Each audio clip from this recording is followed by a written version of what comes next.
And my students have, many of them, been wondering, what do we do? How can we even face this? And I quote Antonio Gramsci to them, that we must have pessimism of the intellect, and that's not hard. But we also equally must have optimism of the will, and that is very hard. But even in the worst of times, that optimism of the will can bring us joy. I am glad that all of you came for the occasion. We are celebrating a brother, a dear friend, a poet, an American, an international man. Now Chris traveled from New York to here, and he's gonna read us poetry, and we will celebrate him with more poetry. What else can I ask?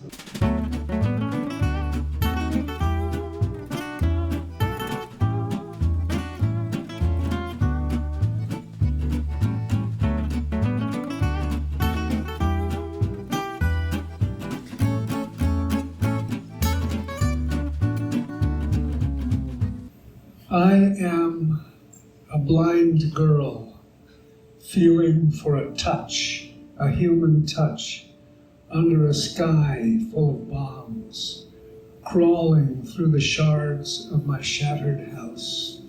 For physician Aniel Giroux, his wife cut in half, his year-old son turned to pieces. For the 30 dead Samuni family members dug out of the rubble. For the living, including children who clutched dead mothers.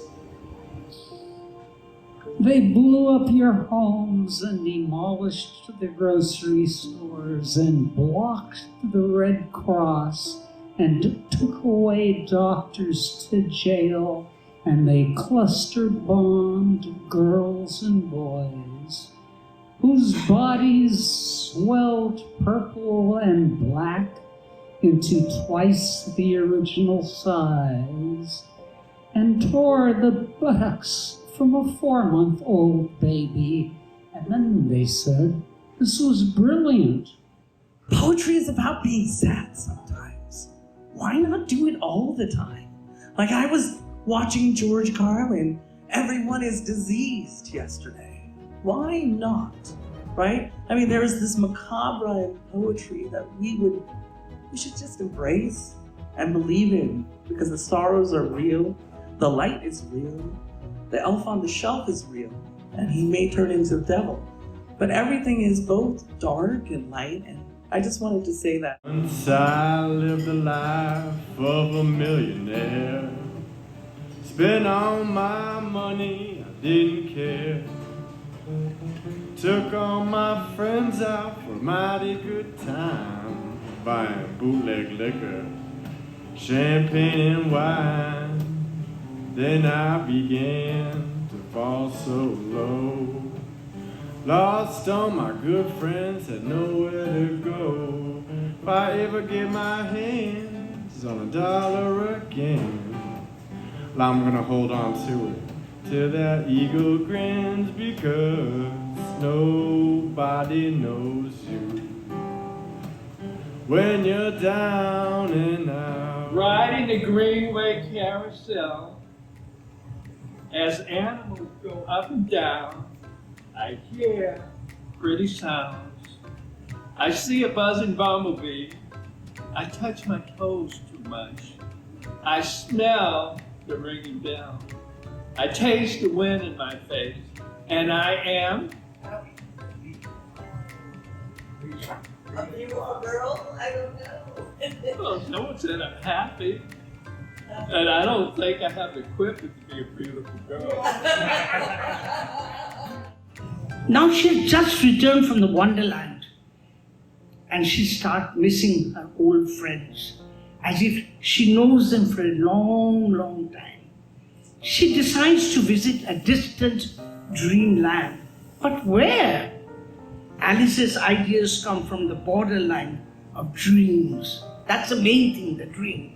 Because sometimes she seems to be half awake. She thinks growing up is a loss. But our childhood goes so fast that it's nice to know what lies ahead of us. Bruegel's villagers busy themselves through snow, no tyrant but winter, just the yoke of frost. Their hearths and ovens overthrow the reign of misery. Warmth is this remorseless earth's one consolation.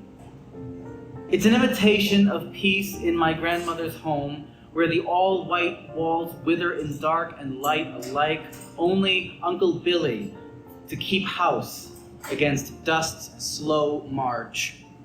If you get to pick one of a billion doors to go through, why wouldn't you pick the door where you just won, where you just won the Powerball? Why wouldn't you do that? I mean, it's just so simple. Like, I picked door number 1, and like all of his friends are just horrified, and he drops off the everything list for 6 months, and everybody's terrified that he's just like killed himself in an attic somewhere. And people are thinking, well, no, maybe that's just in our frame of reference. Like, maybe there is a reality, one of the billion possible universes in the multiverse where he's actually won the Powerball. Beneath the moon, above the ducks, we step into the twilight's shade. Our shapes make shadows in the moon. We silver them before we fade. More water in at once, the Rio Grande. Even rapids roughed its winding run through what was wall-less desert. On its southern side, where trade has made the border porous, maquiladoras sprawl under an unremitting sun. Too long ago, some students asked, when you were young, did you get all the girls?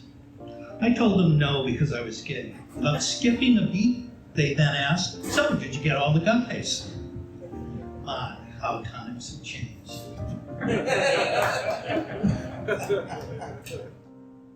Death sadness spreads, the viral nature of mourning. Can ChatGPT mourn? Does it catch the contagion of human grief? And then an eternity of longing and loss. New memories, weak, debilitated, too meek to replace old ones with fuller stories and more characters. Life must go on, but quality slips and recedes. I can see these colors shining through my darkened eyes. I start to wonder if I will survive. And as the colors to and fro, they start to form a line. A bright beam overtakes me to reveal a shaded sky. I will die soon enough, for someday all of us have to go. If my luck stays with me, it will be from a knife in the back. Murdered once, admired, grieved over, and treated to heaven. While ignoring the living, we care a lot for the dead. May your hearts be filled with the joy of the season. May peace reign in your lives. May all that is good fill all of your days in the new year. And may you know that even in the darkest hours, love is eternal. Thank you for being who you are and for being in my life.